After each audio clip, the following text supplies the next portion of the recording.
Voilà la situation. Alors, condamné contre Mamba Nyang, la candidature de Sonko est toujours en suspens. Lui aussi, il n'est pas encore sorti de l'auberge. Il n'a pas encore vu le tunnel. Ce n'est pas encore demain la veille pour lui. C'est pas chose aisée, facile. On peut utiliser plusieurs tournures, plusieurs expressions pour expliquer qu'en réalité, Monsieur Ousmane Sonko, je vais utiliser une expression qui est cours et tribunaux. Le sieur Ousmane Sonko a encore du pain sur la planche. C'est important. Du pain sur la planche. Et puis on va plancher aussi sur le sujet. C'est quoi? Le juge Faye a signifié sa décision au préfet de Ziguinchor. Ça c'est clair. Le juge Faye, lui, il a dit que Sonko, il faut le remettre dans les listes. Mais l'espoir d'une annulation devant la Cour suprême, quand même là, on est sûr que apparemment ça va coincer à ce niveau. Mais au niveau justement du déficit des enseignants, vous l'avez évoqué tantôt, parce que ça c'est une autre demande. Vous savez, le déficit des enseignants devrait beaucoup intéresser les rédactions, hein, parce que la plupart des correspondants là, je ne continue pas la phrase. Alors, déficit d'enseignants, la plupart des correspondants, alors ils jouent un grand rôle, bien sûr. Ils permettent, non, attention. Et ils jouent d'autres rôles, même durant même les élections, mais c'est eux que vous avez dans les bureaux de vote, dans les commissions et autres là, pas de commissions de bureau. Ils jouent aussi un rôle là-bas. Voilà, parce que tout se passe presque dans les écoles aussi. Dans les écoles, c'est là, dans les écoles, c'est là où on vote. Alors, on va peut-être, oui. Bismillah. Bon, d'accord. Un gap de 8000 à combler. Macky pour décider du recul. 8000 enseignants. 8000 quand même. Sinon des classes discrètes. Mais j'ai envie de poser une question. Est-ce que le métier d'enseignant n'intéresse plus beaucoup de gens, ne fait plus courir? Parce qu'apparemment, il y a des métiers qui sont utilisés comme tremplin maintenant. Oui. Tu passes par là pour aller là-bas. Attention, il y a de nouvelles choses. Oui. Il y a de nouvelles choses. Il y a beaucoup qui sont... On me demande de demander à Asma de reprendre l'antenne. Le temps juste pour d'agir comme cela se doit. Et justement. Je pose la question. Qu'est-ce qui se passe autour du métier? Pourquoi ce métier ne fait plus courir? Très bien, en tout cas. Quand même, j'ai entendu hier un syndicaliste dire que l'État a augmenté à un moment donné les salaires des enseignants. C'est presque pour les encourager. Donc je pense que le métier pourrait toujours intéresser. Mais la grande question, c'est pourquoi ce métier sert maintenant de tremplin à certains? Parce que le métier d'enseignant également peut ouvrir plusieurs possibilités. Il y a beaucoup de gens qui sont aujourd'hui dans l'administration territoriale. À l'origine, c'était des instituteurs. Et dans les syndicats aujourd'hui, vous avez les permanenciers, vous avez d'autres personnes qui font aujourd'hui, qui ne sont plus en classe. Et là, ça crée forcément un déficit. Donc, ce déficit dont on parle, les syndicats également en ont une responsabilité. Parce qu'il y a beaucoup d'enseignants qui sont maintenant enrôlés dans les permanences détachées ici, détachées là, au ministère, dans les inspections, d'académie et tout. Oui. Mais ça grouille d'enseignants au moment où les classes en manquent. D'accord. Parce que la place d'un enseignant, c'est dans les salles de classe. C'est pour cette raison qu'on parle d'enseignants créés en main. Créés en main. Parce que vous avez, dans un syndicat, qui écrit au tableau. Il y a combien de syndicats d'enseignants? Combien de syndicats d'enseignants? De toutes les façons, la base salariale de l'État, là, c'est presque à 80% que pour les enseignants. La plupart des syndicalistes dans le secteur de l'enseignement, ils ne sont plus en classe. Ah oui? Mais vous avez la sécurité. Entre les plateaux de télévision, les studios de radio, dans des débats, dans des trucs d'activisme. Mais attendez, et chaque fin du mois, ils sont payés. Par le contribuable. Ils sont payés. Mais et ils n'enseignent plus. Il faut auditer les... Non, 80% de la masse salariale de l'État. Oui. Ça va aux enseignants. Mais ils parlent aussi, eux, d'une erreur ou non-conformité de recrutement. Parce que quand il y a des volontaires, au lieu de piocher dans ces volontaires-là qui de base ont la passion de l'éducation ou de l'enseignement, on préfère aussi poser, en tout cas nos gens, politiquement parlant. Mais il faut aussi voir, c'est que le problème c'est quoi? Moi, c'est que il faut éviter d'indexer. Parce que si vous rentrez dans ce débat, ils vont vous dire ça. Allez-y voir par exemple quelqu'un du gouvernement, il va aussi vous dire le contraire de ce qu'il dit. Mais ce qu'on constate, c'est que 80% de la masse salariale de l'État, ça va pour les enseignants, et on nous parle de déficit d'enseignants. Donc, en réalité, il faut 100%, tout l'argent C'est également plus ou moins une conséquence heureuse ou malheureuse de ce principe d'école de proximité. Il y a eu beaucoup de CM de proximité qu'on a créés, des lycées qu'on a érigés par-ci, par-là, mais c'est forcément de nouvelles classes qu'il faut justement tenir. Et ceux qui doivent les tenir, ce sont des enseignants. Ça également, c'est un problème. C'est peut-être l'effet contraire que l'on n'attendait pas, justement. Parce que le recrutement qu'il fallait n'a pas suivi.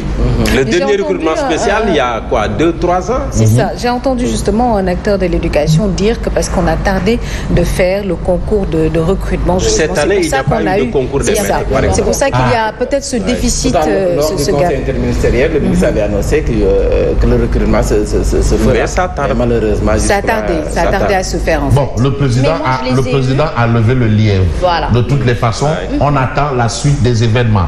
Et l'événement aujourd'hui, c'est un peu la sortie dans le témoin quotidien de l'ancien DG du COSEC. En exclusivité, retenez votre souffle. Mamadou Ndione, maire de Dias, dit tout. Mais il y a une chose qui pourrait probablement attirer l'attention de tout un chacun. Le rôle de Farbangom dans son départ du COSEC. Le rôle de Farbangom dans son départ du COSEC. C'est ce qu'il dit. Rôle de Farbangom dans son départ du COSEC. Et c'est ce Farbangom. À lui, du COSEC. Donc Farbangom a participé à son limogeage. De Farba. Farbangom. Donc est-ce que Farba a autant de pouvoir? Il y a le recteur. Mais on peut peut-être voir plus loin et essayer d'évoquer un peu l'actualité autour de quoi? Mais autour de beaucoup de choses. Bon, je peux prendre l'exclusif qui parle de cérémonie. Vous connaissez ce professeur Magué Ndiaye? Magué Ndiaye. Grand professeur titulaire, Magué Ndiaye. Et aujourd'hui, il a reçu les honneurs des professeurs titulaires comme lui, les honneurs des étudiants, les honneurs un peu du monde universitaire. Du monde de l'université, de l'univers. Et vous avez au professeur titulaire Magué Ndiaye. Alors Magué Ndiaye, il a été enseignant. Et il a gravi les échelons pour devenir professeur titulaire. Mais vous avez l'exclusif qui révèle une information, un remaniement aux conséquences fâcheuses. C'est quoi? Amadouba 2 met le feu partout.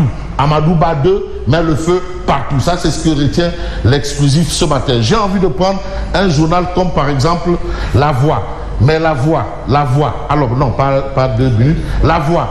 Macky et son gouvernement de combat, la grosse arnaque. Ça, c'est le titre de La Voix. L'arnaque du siècle. La grosse arnaque. Mais pour ne pas arnaquer l'intelligence quand même des gens, on va peut-être voir un peu ce que nous livre le quotidien Yor Yor. Je crois que Yor Yor est quelque part. Vous avez Yor Yor avec Bakary Domingo Mané, BDM, analyse politique de son État, qui revient sur le rapport politique Macky Sall Amadouba. Il considère qu'en réalité, le rapport est à situer entre confiance, méfiance et défiance. En tout cas, les deux hommes se regardent du coin de l'œil. C'est un peu au je te tiens, tu me tiens par la barbichette. C'est un peu et non au chien de faïence. Non, bon, on ne sait pas. En tout cas, du coin de l'œil. Du coin de l'œil, ça veut dire ce que ça veut dire. Ou joue je te tiens, tu me tiens par la barbichette. Voilà un peu dans quoi se situe un peu cette relation, ce rapport politique Macky Sall Amadouba, expliqué par BDM Bakary Domingo Mané à lire dans Yor Yor. Vous avez Cheikh Abdou Mbaké Baradoli qui considère que par la force de l'Embam, Ousmane Sonko doit être candidat et sera candidat. C'est ce qu'il dit. Mais que dire d'autre peut-être, sinon ce que nous dit le point actu. Nomination de son frère Daouda Dia dans le gouvernement. Daouda Dia, parce que on nous a toujours présenté de l'Assemblée nationale. Ancienne question, on nous a toujours présenté Harouna Dia comme l'argentier numéro 1 de Macky Sall qui a fait fortune dans certains pays dans la vente du Kéchak. C'est ce qu'on nous explique. Mais je vous dis que Amadou Dia est un ingénieur hydraulique. Ah oui. Il est ingénieur hydraulique. Ça, je peux vous le garantir et je parle sous le contrôle. Il n'est pas bana. Il a son Lidiasa. Il a son Lidiasa, ingénieur, et je parle sous le contrôle du professeur titulaire Marie-Théo Niane.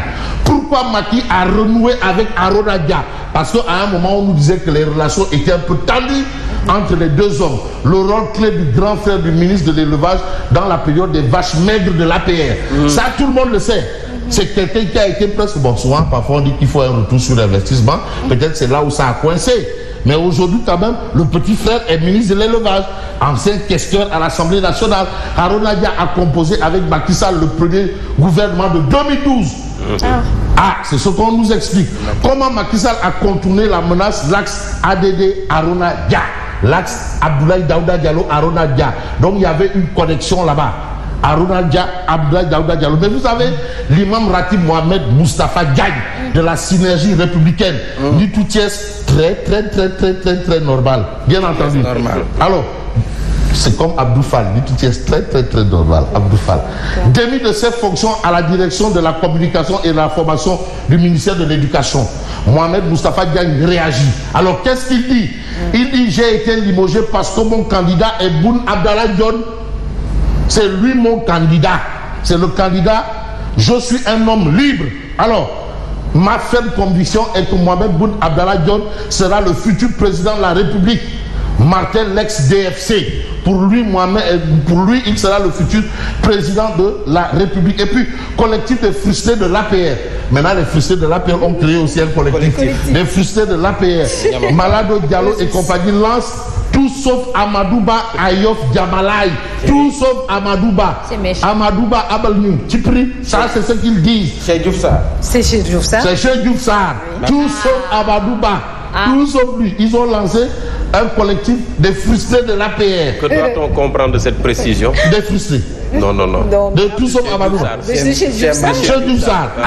Qu'est-ce qu'on doit comprendre? Donc Diouf Sarr aussi, il faut qu'il aille régler les problèmes sur lui.